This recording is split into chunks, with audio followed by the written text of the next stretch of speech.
The tourist thought he could do anything, laugh at the royal guard and grab the horse's reins. But when the guard spoke, the square fell silent. No one expected the day to take such a turn. And everything changed because of one little boy. Early morning in London.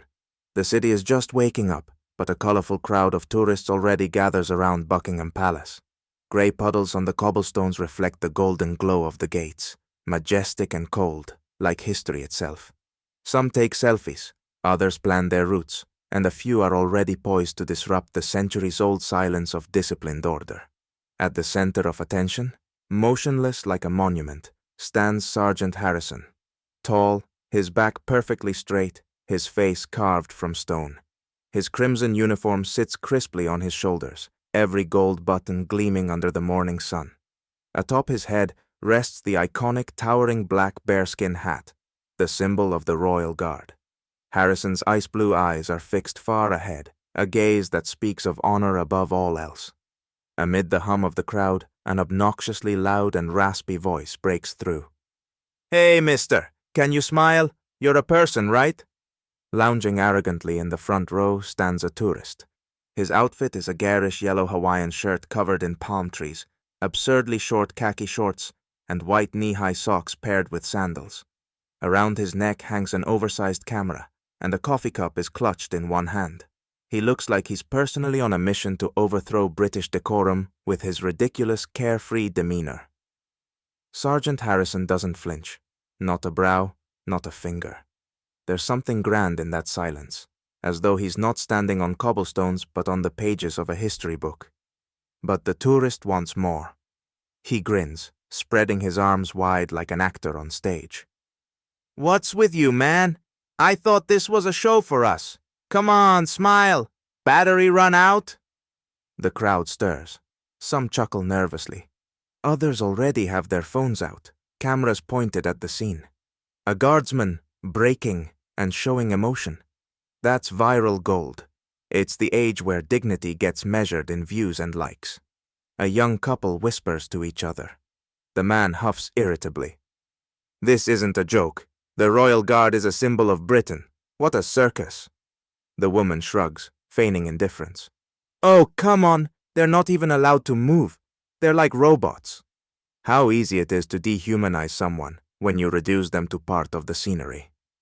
Sensing the attention on him, the tourist takes another step forward, crossing the white line. For the guard, that line is the boundary between a world of respect and one of chaos. Now, the tourist stands dangerously close, leaning in, smirking at Harrison. "Hey, Mr. Statue!" He pulls a crumpled dollar bill from his pocket, waving it mockingly in front of the sergeant's face. "Here, earn a smile. What do you say?" The bill flutters to the ground, landing at Harrison's impeccably polished boots. The crowd collectively holds its breath. Someone gasps, someone laughs nervously, while another murmurs softly. Unbelievable disrespect. Sergeant Harrison remains still, his hand subtly tightening around the hilt of his saber. His face is impassive, but those ice-blue eyes, oh, those eyes, deepen, like a dark lake hiding something ancient and heavy. It's not anger, it's pain. The pain of seeing a culture that once stood for greatness, reduced to a prop for others' amusement. "You see the thing here?" the narrator might step in and say. "The guard isn't just silent. He's holding the line against ignorance, arrogance, and the decline of something that once commanded awe." But the tourist doesn't stop. Turning to the crowd, arms wide, he shouts, "London, ladies and gentlemen! The show of the century! Robot soldier versus real human!" The crowd laughs again, but the sound feels uneasy now. Somewhere at the edge of the scene, an elderly gentleman in a worn brown coat watches with sadness. He whispers to himself, softly, "Disgraceful. We used to be better than this." Harrison stands tall, above it all, silent as eternity, steadfast as stone. If anyone in the crowd suddenly felt that the Royal Guard has not just history but a soul, then perhaps all is not yet lost. The crowd thickens by the minute, bodies pressing against the metal barriers, phones raised to capture the perfect shot. The air hums with whispers, camera shutters, and the faint, tense rhythm of a street musician playing nearby, as if underscoring the mood.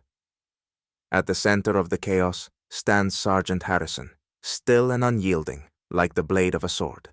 But our hero, yes, the tourist in the gaudy Hawaiian shirt, clearly sees himself as the director of today's spectacle. "Come on, man! Need a hand with that hat? Must be heavy, huh?" He jeers with mock friendliness, reaching a hand toward Harrison's bearskin hat before anyone can stop him. For a second, the world freezes. Someone in the crowd exhales sharply. "Is he insane?" But the hand never makes it. A sharp voice cracks through the square like a rifle shot. "Stay behind the white line!"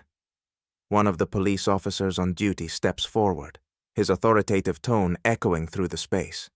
He and his partner stride toward the tourist with measured purpose. The tourist flinches theatrically, throwing up his hands as if in mock fear. "Oh, come on! What's with the seriousness? I'm just joking!" Ah, those just joking moments.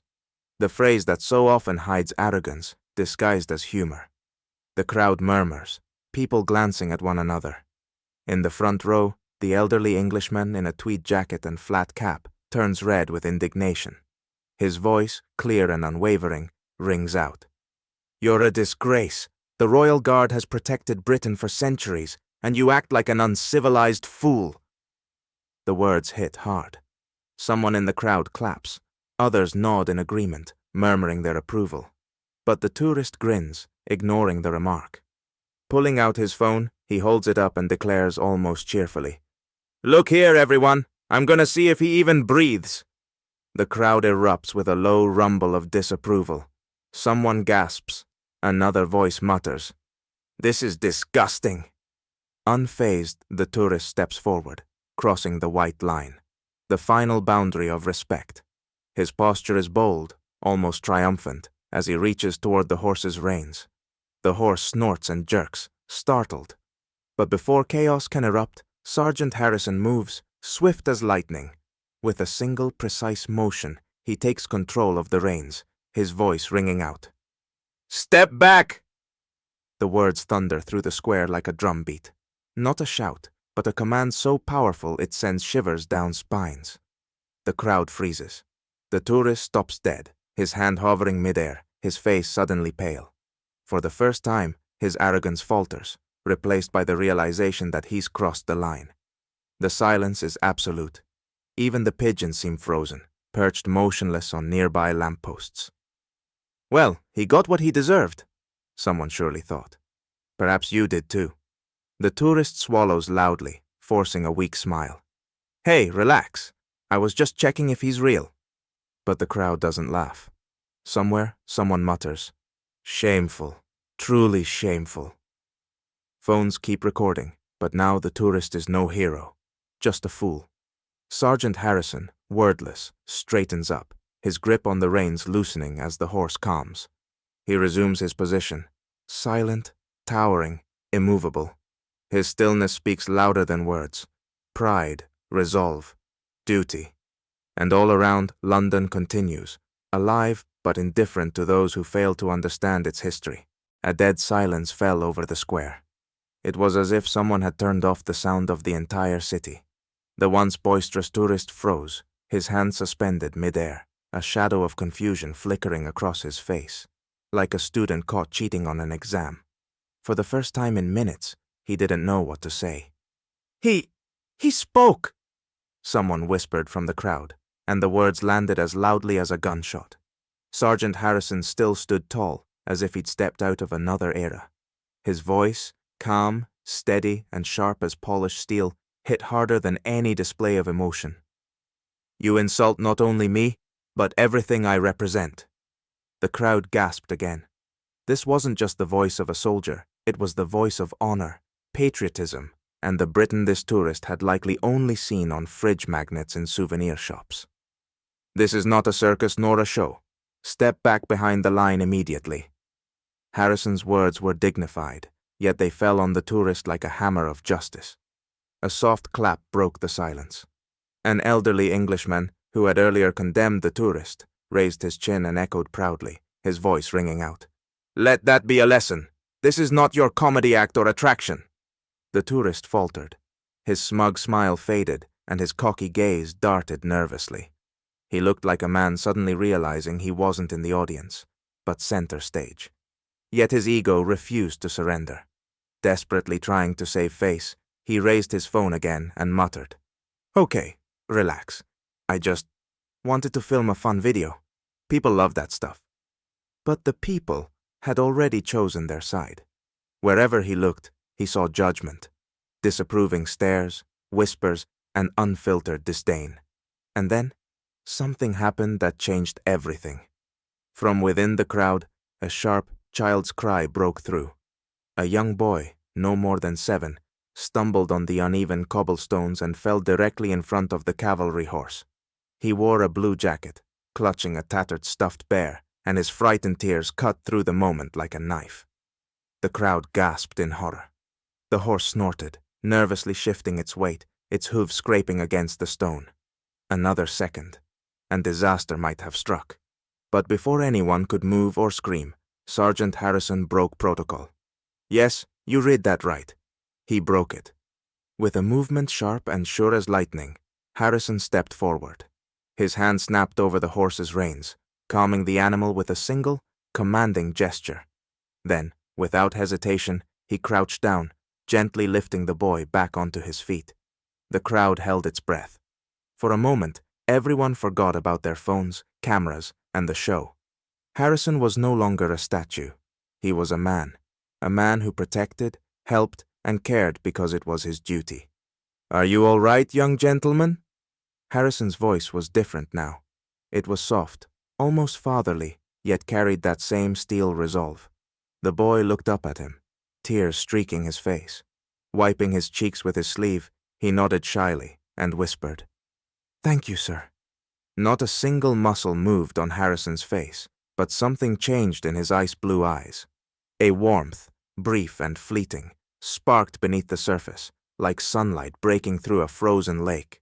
And then the crowd erupted. "That's a real hero!" someone shouted.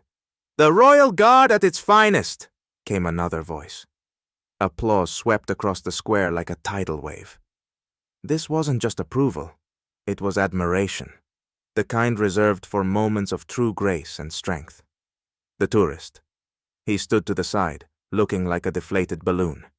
His phone hung uselessly at his side, and his face, a mix of embarrassment and confusion, was now the focus of dozens of cameras and hundreds of judgmental eyes. This man who tried to be funny and clever had become the clown in his own unwanted show. "Well, how's it feel, internet hero, to be the fool of the day?" You might want to ask him.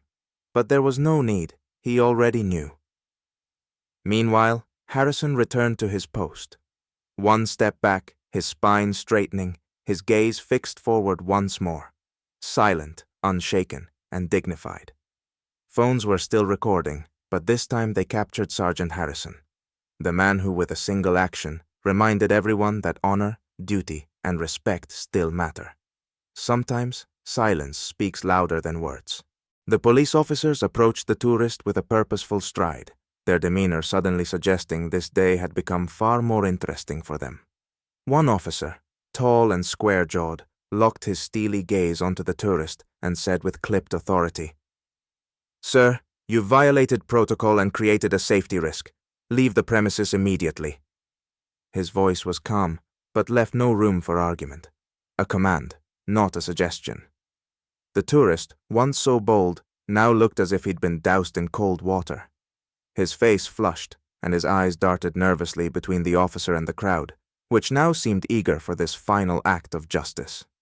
"Are you serious? It was just a joke," he muttered, his voice devoid of the cockiness it held before. But the joke had gone too far, and now it was time to face the consequences. "Hurry along, mister. You're already trending as today's internet embarrassment." The sharp, ironic voice belonged to the elderly Englishman. His words, clear and deliberate, carried a certain satisfaction, as though he had waited years for a moment like this. And he wasn't wrong. Cameras flashed, phones recorded, and the tourist had become an unwilling star of his own viral downfall. If this were a show, its title would be How to humiliate yourself in 5 minutes. The crowd buzzed with approval. "Serves him right," a young woman in a white jacket exclaimed. "What a disgrace. That's what disrespect gets you," a man in glasses added, shaking his head. The tourist turned briefly, as if to defend himself, but the words never came. He realized it was over. Under the hum of judgment and scattered applause, he lowered his head and shuffled away, trying to avoid the accusing stares. "Well, hero, you wanted fame. Enjoy it." You might think. Tomorrow, the internet would plaster his face on memes titled, "How Not to Behave in Public." And what about Harrison? Harrison calmly adjusted his bearskin hat, an impeccably sharp, deliberate movement. It was almost symbolic, as if he were brushing away the nonsense and returning to what truly mattered. He stepped back into place, spine straight, gaze fixed forward. His face, once again, became a mask of stoic discipline, majestic and unshakable, as if nothing had happened. But the crowd knew the truth. It was that silence, that steadfast composure, that made Harrison's actions speak louder than any words. "This is why we're proud of men like him." The words came quietly, but they resonated deeply. A woman standing nearby, her young son beside her, smiled softly and added, "Yes, sometimes silence is golden, but when they need to, they know how to answer." The crowd buzzed with newfound respect. Phones captured not a foolish spectacle, but a moment that mattered. A reminder that dignity and honor still have weight in the modern world. And then, breaking the silence, came the voice of the little boy Harrison had helped earlier. "Thank you, sir." He stood with his father, clutching his stuffed bear, waving with such heartfelt sincerity that it tugged at every heart. Harrison didn't respond. He couldn't, and he didn't need to. Yet if anyone had looked closely, they might have seen a flicker of warmth in those icy blue eyes. Once again, he stood silent and immovable, not just as a guard, but as a symbol of tradition, honor, and the resilience of something timeless. Final scene. As the crowd slowly dispersed, murmurs of admiration lingered in the air. Somewhere in the background, someone quietly said, "We were better than this once. Maybe we can be again." Sergeant Harrison remained at his post, proud, resolute, and unyielding. Against the backdrop of Buckingham Palace, he was more than a tradition's keeper. He was its guardian. Sometimes a hero isn't the one who speaks, but the one who acts.